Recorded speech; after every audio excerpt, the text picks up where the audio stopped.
Today is the first day of the school year 2025-2026. We expect most of the learners, if not all of them, are already in school this morning or this afternoon, depending on their shifts in some regions. But for the others, this is the start of a very productive school year for our Filipino learners. We've made several preparations. In fact, the preparations were intensive in the sense that even prior to the Brigada Eskwela, which transpired last week, the teachers, the principals, and the school personnel were already looking at how we can make our schools really clean, really ready for our learners. Several kits have already been distributed to our learners here in DepEd NCR, just so that we can assure our parents and our stakeholders that our schools are ready for this school year. Sir, Mr. President, thank you very much for continuing to support education and making it a priority. Napakasaya namin dahil sa dami-dami ng paaralan, ang paaralan namin Epifanio de los Santos yung napili ng Presidente. No? Napakalaking impact nito kasi it boosts the morale ng lahat ng mga teachers na parang napapahalagahan pala kami ng Pangulo sa mga ganitong at hindi kami nakakalimutan. Actually, nararamdaman na po namin na napakalaking tulong ng pagtanggal ng mga administrative tasks dahil po kaming mga guro ay talagang nakafocus na sa pagtuturo. Parang bumabalik na kami sa classroom. Unti-unti na po namin nararamdaman. Actually, last year pa po, naramdaman na namin yung paggaan ng aming mga trabaho. At yun, nabawasan na at naging mas malinaw kung saan yung mga boundaries at duties namin. Hindi niya pinapabayaan ng mga guro at ang mga mag-aaral sa pagbibigay ng mga learning resources na nararamdaman po namin, mga smart, lahat po kami mga guro.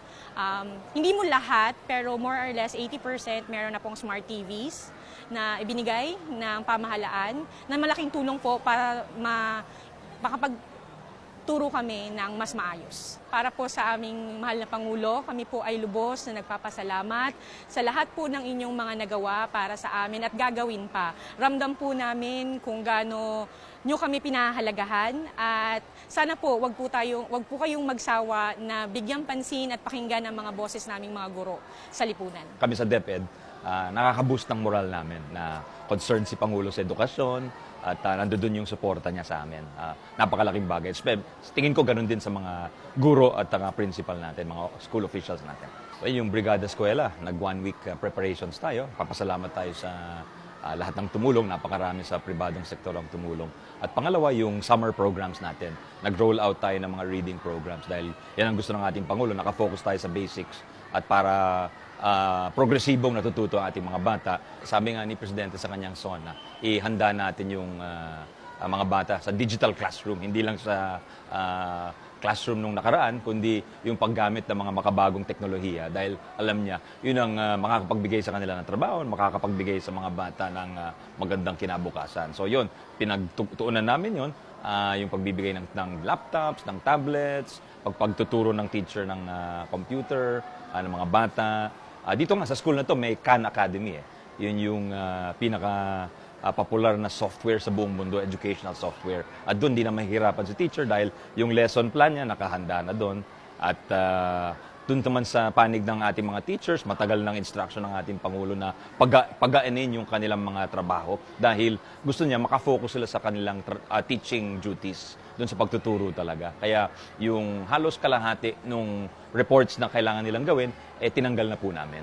Sa ating mahal na Pangulo, maraming salamat sa inyong suporta. Alam namin, lagi kayo nasa likod namin at bawat request po natin ng ating mga eskwelahan, ng ating mga teachers, pinagbibigyan po ninyo. Tulad ng 20,000 new teacher items, yung 10,000 new administrative officers. At by the end of 2026, lahat po ng eskwelahan, public school sa buong Pilipinas, may admin officer na po. Napakalaking bagay po sa ating mga teachers, sa ating mga eskwelahan at sa ating mga bata. Maraming salamat, Mr. President.